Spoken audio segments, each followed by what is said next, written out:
ఇప్పటి వరకు చదువుకున్న వాక్య పఠనం మనం ఆలోచన చేద్దాం. హెబ్రీయులకు రాసిన పత్రిక 11వ అధ్యాయము. ఏవండి, హెబ్రీయులకు రాసిన పత్రిక 11వ అధ్యాయం పేజీ నంబర్ 207 అండి. అక్కడ 9వ వచనం చదువుతున్నాను, వినండి. విశ్వాసం బట్టి అతడును అతనితో ఆ వాగ్దానమునకు సమాన వారసులైన ఇస్సాకు యాకోబు అనువారును గుడారములలో నివసించుచు అన్యుల దేశంలో ఉన్నట్టుగా వాగ్దాన దేశంలో పరవాసులేరి. 13వ వచనం. వీరందరూ ఆ వాగ్దాన ఫలము అనుభవింకపోయినను దూరము నుండి చూచి వందనము చేసి తాము భూమి మీద పరదేశులమును యాత్రికులము ఉన్నామని ఒప్పుకొని విశ్వాసము గలవారే మృతి నొందిరి. ప్రియ దేవుని పిల్లలారా, యాకోబు, ఇస్సాకు వారి మూలపితరుడు అబ్రహాం గారి గురించి తెలియని వారు ఉండరు. అర్థం చేసుకుంటున్నారండి? అందరికీ తెలుసు, ఇంచుమించు ఇజ్రాయెల్స్ అందరికీ అబ్రహాం గారి గురించి తెలుసు, ఆయన ప్రయాణం గురించి తెలుసు, షారా గారి గురించి తెలుసు, ఏమండి ఆమె త్యాగం గురించి తెలుసు. అన్నీ తెలిసినప్పటికీ మరొక్కసారి హెబ్రీయులకు రాసిన పత్రికల్లో పౌలు గారు ఎందుకు ఆ సందర్భాలను ప్రస్తావన చేస్తున్నాడు మనం ఆలోచన చేయాలండి. అబ్రహాం గారి గురించి తెలుసు అందరికీ, వారికి తెలిసింది ఎంతవరకు సత్యమో దాన్ని ప్రశ్నిస్తూ అసలు అబ్రహాం గారు వాగ్దాన భూమి కోసం వచ్చాడు, ఇది మా తండ్రికి చేయబడిన వాగ్దానం, మోషే మాకు ధర్మశాస్త్రాన్ని ఇచ్చాడు, ఇది మోషే ద్వారా మనకు అనుగ్రహించాడు అని మీరు అంటున్నారు. కానీ అబ్రహాము ఈ వాగ్దాన భూమికి వచ్చాడు. భూమి అండి దేవుడిచ్చిన సంపద. అబ్రహాం, మిస్టర్ అబ్రహాం, ఇదంతా నీదే అన్నాడు. నీకు, నీ తరానికి తరానికి తరతరాలుగా ఇది నీకే ఇస్తున్నాను అని ప్రమాణం చేశాడండి. దేవుడిచ్చిన ఈ భూమి ఇది ప్రామిస్ ల్యాండ్ అని నేటికి వాళ్ళు గర్వపడుతున్నారు. దానికి పౌలు గారు సరైన సమాధానం ఇస్తున్నాడండి ఆత్మీయ కోణంలో. ఏవండి, అబ్రహాం గారు ఈ భూమి కోసం వచ్చారని మీరు అనుకుంటున్నారు. అబ్రహాం గారి ప్రయాణం భూమి కోసం సాగింది కాదు. ఏదో వాగ్దాన భూమి అంట, ఆ భూమిలో మనం పోవాలంట, చచ్చిపోవాలంట, అక్కడే సమాధి కట్టుకోవడానికి అబ్రహాం రాలేదు. అబ్రహాం ఎలా బ్రతికాడో తెలుసా అని మాట్లాడుతూ ఆయన ఏమంటున్నా చూడండి, అన్యుల దేశంలో ఉన్నట్టుగా వాగ్దాత దేశంలో పరవాసులయ్యిరి అన్నాడండి దేవుడు చెప్తున్నమాట పౌలు గారి ద్వారా. ఏమనంటే అబ్రహాం గారు, ఇస్సాకు కానీ యాకోబు కానీ దేవుడు వారికి ఇచ్చిన స్వభూమి, వాగ్దాన భూమి, ఏ భూమినైతే వాగ్దానం చేశాడో ఇదంతా నీదే అని ఇచ్చాడో ఆ ఆస్తులను వాళ్ళు ఎలా చూశారో తెలుసా? ఇది మాతో వచ్చేటివి కావని చూశారు. ఆ ధనాన్ని వాళ్ళు ఎలా చూశారో తెలుసా? ఇది మాతో వచ్చేది కాదు, ఇది మాయా అని చూశారండి వాళ్ళు. ఆ సంపదను ఎలా చూశారో తెలుసా? మేం మరణం పేరుతో విడిచి వెళ్ళేది ఇది, మా ప్రయాణము, మా ప్రయాస, మా భక్తి ఈ భూమి కొరకు కాదు దేవుడా అంటూ దేవుడు వారికి ఇచ్చిన సొంత భూమి అండి అది. దేవుడు దానికి తిరిగిలేదని ఇచ్చాడంటే అలాంటి భూమిలోనే అబ్రహాం గారు కానీ, ఇస్సాకు కానీ, యాకోబు కానీ ఆ పితరులు ఎలా జీవించారో తెలుసా? ఏవండి, అన్యుల దేశంలో బతికినప్పుడు ఎలా బతుకుతారు? పరదేశులకు బతుకుతారు. ఇది అన్యుల దేశం అండి, మా స్వభూమి కాదు, మా స్వదేశం కాదు, ఏదో వరకు నుంచి వెళ్ళిపోతాం మేము అన్నట్టుగా ఎలా ఉంటారో. ఏవండి, ఇక్కడ మన ఇంటి నుంచి బయట వెళ్ళిన మనం వేరే ప్రాంతానికి వెళ్ళాం అనుకోండి, అక్కడ కొద్ది దినంలో ఉంటాం కనుక అది మన పర్మనెంట్ స్థలం కాదు కనుక ఏదో పని కోసం వచ్చాను, ఏదో పని మీద వచ్చాను, ఈ పని అయిపోగానే తిరిగి వెళ్ళాలి అన్నట్టుగా మనం ఆలోచిస్తూనే ఉంటాం. అలాగే వారు కూడా దేవుడు ఇచ్చిన వాగ్దాన భూమికి సర్వాన్ని వదులుకొని వచ్చారండి అక్కడికి. ఆయన వాళ్ళు దాన్ని ఎలా చూశారో తెలుసా?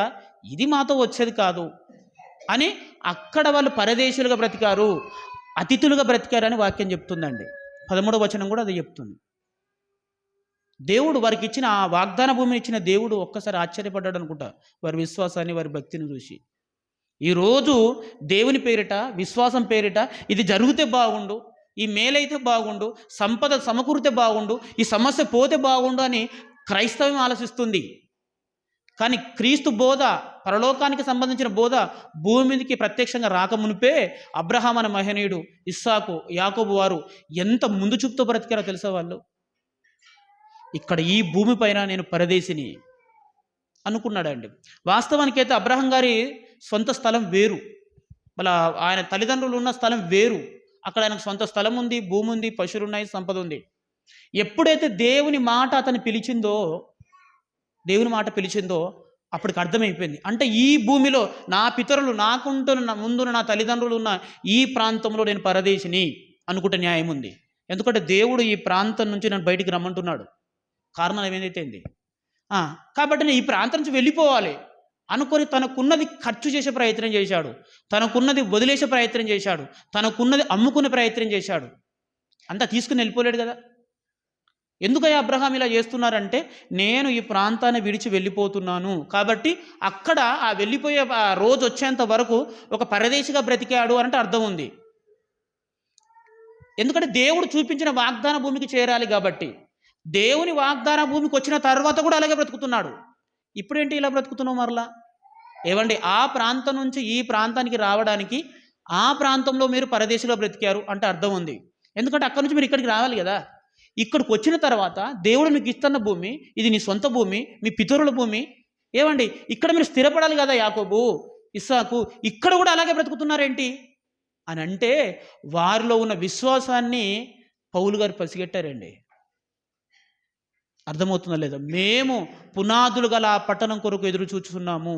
ఈ భూమి మీద మేము పరదేశులమే. ఇక్కడికి రాకముందు అక్కడ మేము పరదేశులమే, ఇక్కడికి వచ్చాము, ఇది వాగ్దాన భూమి, దేవుడిచ్చిన సంపద, సిరి సంపద, ఇది చెరాస్తి అని మీరు అనుకుంటున్నా, ఇక్కడ కూడా నేను పరదేశినే, ఇక్కడ కూడా నేను అతిథినే అన్నాడు ఆయన. అర్థమవుతుంది ప్రియ దేవుని పిల్లలారా?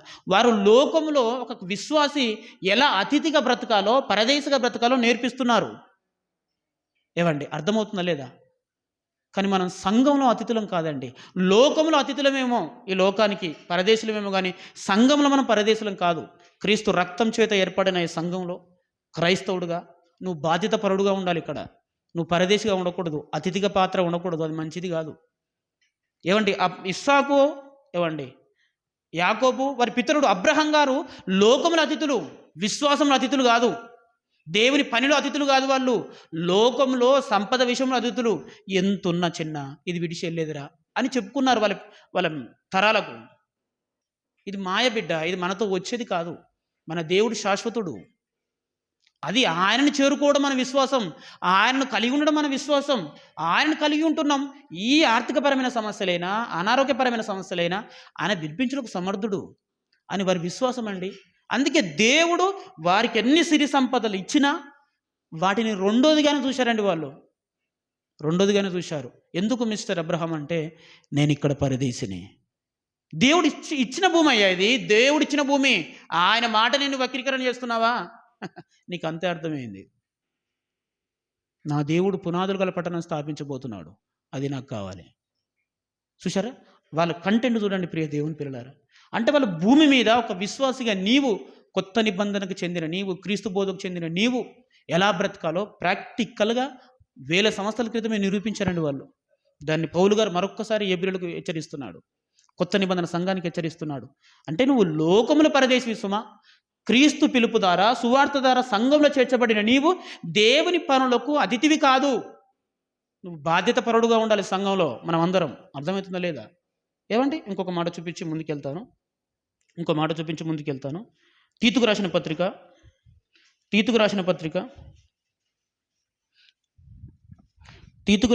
1వ అధ్యాయం 8వ వచనం. Very good. ఒక విశ్వాసి, సంఘంలో ఉన్న విశ్వాసి ఎలా ఉండాలి అని అంటే, సంఘంలోకి వస్తున్న వారి పట్ల అతిథి ప్రియుడు. అంటే వచ్చిన అతిథిని గౌరవించేవాడిగా, మర్యాద చేసిన వాడిగా ఉండాలని చెప్తున్నది బైబిల్. ఇంకొకటి తిమోతిలో రాసిన పత్రిక 3వ అధ్యాయం 3వ వచనంలో అక్కడ కూడా అదే మాట రాస్తాడండి. 3వ అధ్యాయం 3వ వచనంలో కూడా అతిథి ప్రియుడును అని రాయబడింది. మర్యాదస్తుడును అతిథి ప్రియుడును. అంటే ఒక విశ్వాసిగా ప్రభువు నమ్మిన నీవు తోటి వారి పట్ల అతిథి ప్రియుడు. నువ్వు అతిథివి కాదు, గుర్తుపెట్టుకో. నువ్వు అతిథివి కాదు. నీ సంఘంలోకి వస్తున్న వారి పట్ల నువ్వు అతిథి ప్రియుడిగా ఉండాలి, మర్యాదస్తుడుగా ఉండాలి. కానీ ఆశ్చర్యం ఏంటో తెలుసా? నువ్వు అతిథిగా మారిపోయావేంటి? నీ సంఘంలో, నీ కుటుంబంలో నువ్వు అతిథిగా మారిపోయావేంటి? నీ కుటుంబంలోకి వచ్చే వారి ఎడల నువ్వు అతిథి ప్రియత్వం చూపించాలి. నీ కుటుంబంలోకి వచ్చిన వారి ఎడల నువ్వు మర్యాద చూపించాలి. కానీ మనమే మర్యాదను కోరుకునే పరిస్థితికి వచ్చామండి. మనమే నా కుటుంబంలో, నీ కుటుంబంలో, మన సంఘంలోనూ మనమే అతిథులుగా మారిపోయాము. ఇది దౌర్భాగ్యమైన పరిస్థితి. అర్థం చేసుకోండి. ఇది మంచి పద్ధతి కాదు ప్రియ దేవుని పిల్లలారా. నీ సంఘంలో నువ్వు అతిథివేంటి? అర్థం కాదు. నీ కుటుంబంలో నువ్వు అతిథివా? నీ కుటుంబస్తులేట నువ్వు మర్యాదను కోరుకుంటావా? గౌరవం కోరుకుంటావా? నీ కుటుంబం అయ్యా సంఘం అంటే. క్రీస్తు రక్తం ద్వారా దేవుడు అని రాయబడ్డది. పౌలు గారు దేవుడు అన్నాడు. దేవుడు స్వరక్తం ఇచ్చాను రాశాడు. తెలుసా నీకు? దేవుడు స్వరక్తం ఇచ్చి ఏర్పడుతున్న ఈ సంఘంలో మనము ఎదుటివారి పట్ల అతిథి ప్రియత్వం కలిగి ఉండాలి, మర్యాదను కలిగి ఉండాలి. కానీ మన సంఘంలో, మన కుటుంబంలో మీ గురించి చెప్తున్నాను నేను. ఏమండి, బయట వారి గురించి, వారి పద్ధతుల గురించి నేను మాట్లాడను. వారిని మనల్ని మాట్లాడతారా, మన క్రమం లేదంటారా, అది వాళ్ళ విజ్ఞత, వదిలేయండి. మన ఎట్టి పరిస్థితుల్లో ఎవరి క్రమాన్ని కానీ సంఘ నియమాలను కానీ తప్పుగా మాట్లాడకూడదు. మనల్ని అంటారా, ఓకే, అది వారి విజ్ఞత అండి, వారి లెవెల్, అది వదిలేయండి. ప్రియ దేవుని పిల్లలారా, గుర్తుపెట్టుకోండి, సంఘ సభ్యులారా, మీకే రిక్వెస్ట్ చేసి చెప్తున్నాను. మీరు అతిథులుగా మారిపోతున్నారు. మాకు చెప్పట్లేదు, చెప్తే వస్తాం అని మర్యాదపూర్వకంగా ప్రవర్తిస్తున్నావు తప్ప, నువ్వు అతిథి క్యారెక్టర్ నాదే అయ్యా, దేవుని పనిలో సంఘంలో నేను అతిథిని, పిలిస్తే వస్తాను అంతే. పిలిస్తే నువ్వేం కర్మ, గుర్తుపెట్టుకో. లోకం కూడా గదే చెప్తుంది, బయటి వాళ్ళు కూడా గదే చెప్తున్నారు. సేమ్ నువ్వు ఇచ్చిన కొలత పాటిస్తే చాలా ప్రమాదకరంగా ఉంటుంది కదనండి. నేను పిలిస్తే వస్తాను అని అనుకుంటున్నావంటే నిజం చెప్పు, నీకు తెలియదు ఆ విషయం. చదువు రాని వాళ్ళకంటే చూడలేదంటే అర్థం ఉందండి.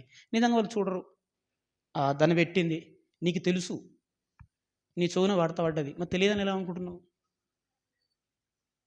దేవుడు అన్నా దాన్ని కరెక్ట్ అనాలి, ఫైనల్ జడ్జిమెంట్ ఆయనది కదా.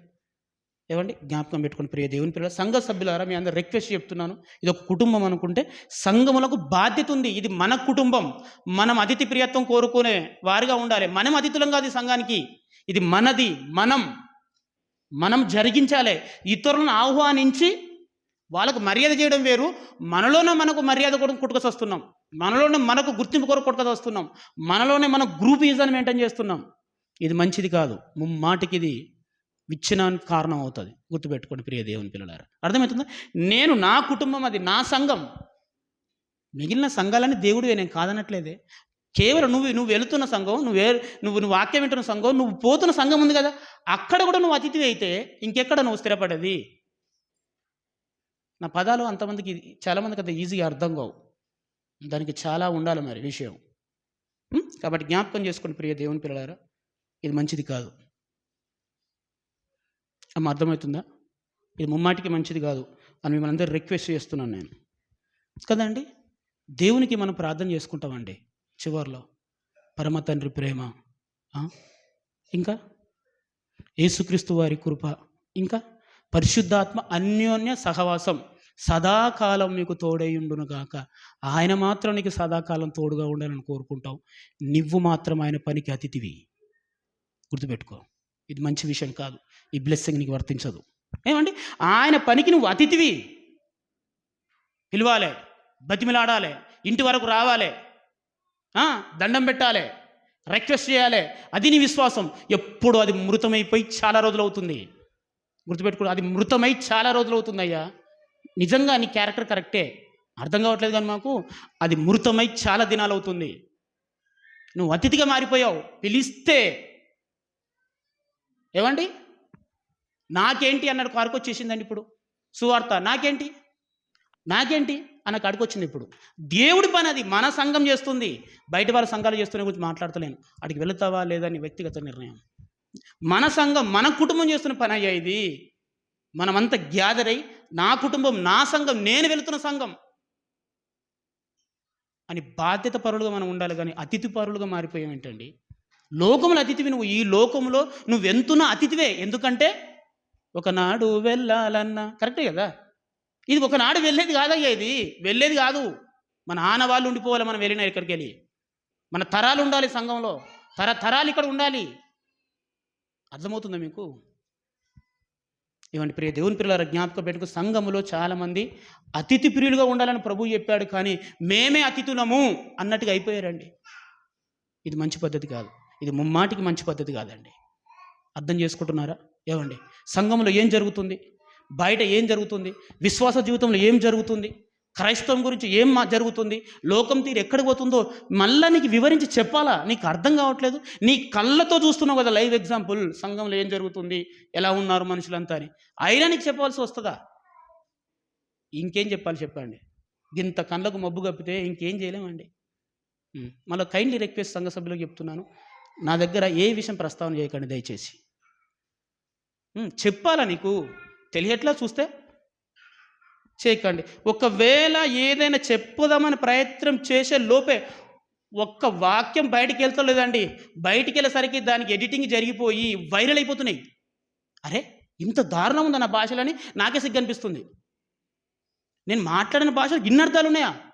మాట్లాడకపోవడం ఉత్తమం అని డిసైడ్ అయిపోయాడు అండి. చూద్దాం నిర్గమకాండము